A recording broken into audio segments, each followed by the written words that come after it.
I lepo pozdrav svima, ja sam Balkanski Učiha i danas imamo teorije o Borutu. Posle dugog vremena imamo teorije o Borutu, ali ja mislim da će ovaj video opravdati to, zato što je teorija dosta dobra.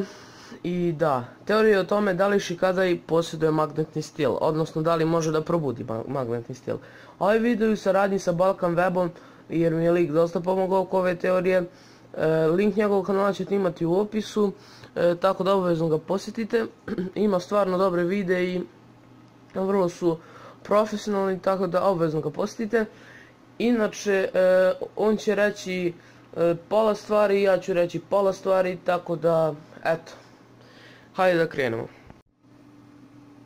Kao što znamo, Garin otac, odnosno treći Kazekage, je mogao da koristi magnetni stil, kao i pesak pomešan sa metalom, i da sa njim menja oblik peska pomešan sa česticama metala.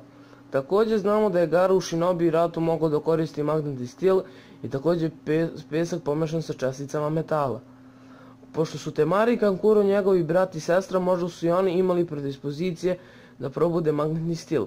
Također, Shinki može da koristi pesak pomešan sa česticama metala. Temari i Kankuro nikada nisu pokazali da mogu koristiti Magnet Style, ali znamo da Temari ima Wind Style i da Shikamaru ima Earth Style. To su dva elementa koja se pomiješaju da se dobije Magnet Style. Ako Shikadai naslijedi ova dva elementa od svojih roditelja, onda postoji 20 do 28% šansa da on naslijedi od četvrtog Kazekagea sposobnost da spoji ove elemente u Magnet Style.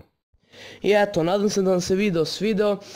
Ovog puta sam napisao skript, pa video nije ispod toliko dug, zato što nisam puno dugo vlačio. I da, eto, nadam se da vam se svidjela teorija. Na ovoj teoriju dosta radim, ali tek mi je pomogao Balkan Web da ju savršim. Kao što sam rekao, imate link njegovog kanala u opisu.